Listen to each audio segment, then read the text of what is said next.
Now our topic is implementation of a queue using two stacks. Actually, queue itself is a data structure. We can implement it using array or else using linked list. But if we have two stacks, we can make them work just like a queue. Let us see how it is possible. So here I have two stacks, stack 1 and stack 2, and here I have some set of elements that has to be actually inserted and deleted from a queue. Means NQ or DQ I have to do. But I have stacks. Now let us NQ and DQ some elements. First element 6, I want to NQ. So I should insert it in stack S1. Push it in S1. The next I want to NQ3. So push it in S1. I want to NQ9. Push it in S1. NQ5. So push it in S1. Now I want to delete. I have inserted 4 elements in a queue. Now I want to delete. So if I want to delete, I should get the element 6 as per FIFO. But these elements are in stack. If I delete any element, means pop out an element, I'll be getting 5. How to get 6? So transfer all these elements into stack 2. So first 5 will go here. Then pop out 9 and push it here. Pop out 3 and push it here. Pop out 6 and push it here. Now all these elements are transferred there. They are in stack 2. Now I can delete an element from stack 2. So what is the topmost element? 6. Yes, as per FIFO, I should get 6 first. So yes, 6 is deleted from the stack. So the element 6 is gone. Now next what I should do? You may be thinking I should transfer the elements back again to S1. No, we don't have to. We don't have to. That's what our common sense works, that we send there and popped out. Now send them back. No, no need. See, if at all I want to delete one more element, which element should be deleted as per Q? As per Q, the next element was 3. So 3 should be deleted.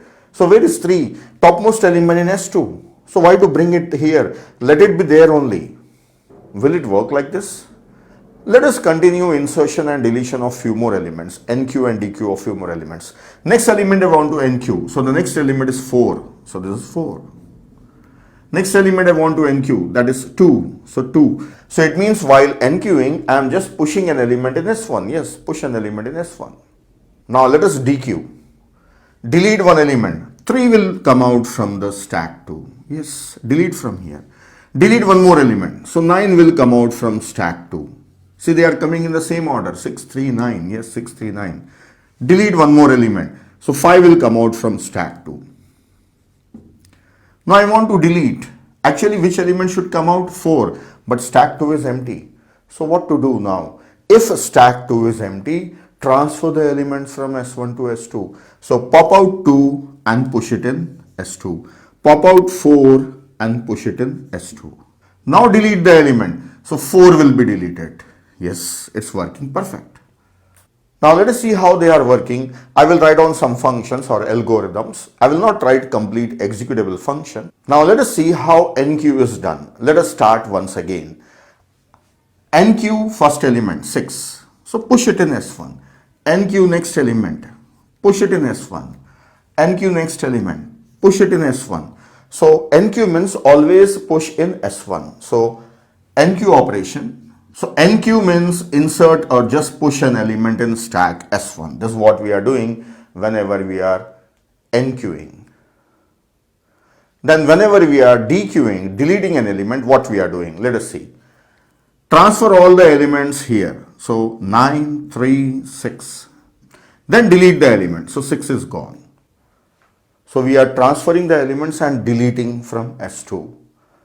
Now again I want to delete. So don't transfer the elements, directly delete from S2. Directly delete from S2. It means if S2 is having some elements, directly delete them.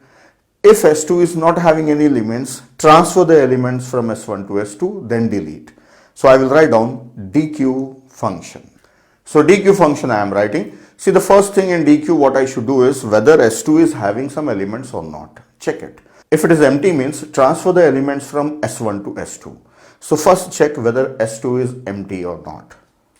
If is empty S2, if S2 is empty, then what I should do? transfer the elements from S1 to S2. See, I am checking S1 also here whether it is empty. If S1 is also empty and S2 is also empty, both are empty, means Q is empty. So I will give a message that Q is empty. So here, if S2 is empty, then check if S1 is also empty, then give a message Q empty and return X. So that X will be minus 1, means elements are not there, Q is empty. So that's why we return minus 1. Else, otherwise, if S1 is not empty, transfer all the elements from S1 to S2. So using a loop, I will transfer all the elements until stack 1 becomes empty. So I'll write on the code there. So here is the code while not is empty S1. Until S1 is not empty, pop out the values from S1 and push them into S2. So this transferring will be done. So after transferring, it will come out of else and outer if. Now return the element. So I am returning an element that is popped out from S2. Once again, I'll explain you. If S2 is empty, then transfer. If it is not empty, then it will directly return the element from S2. If S2 is empty, then it will enter into this if, otherwise directly it will pop out the element from S2. So we have to check whether Q is empty or not, because we cannot delete if it is empty. But while pushing, I did not check whether the stack was full or not. So assume that these stacks are implemented using linked list. So that's how a queue can be implemented using two stacks. So it's a student exercise. You have to write down an application or a program for implementing queue using two stacks.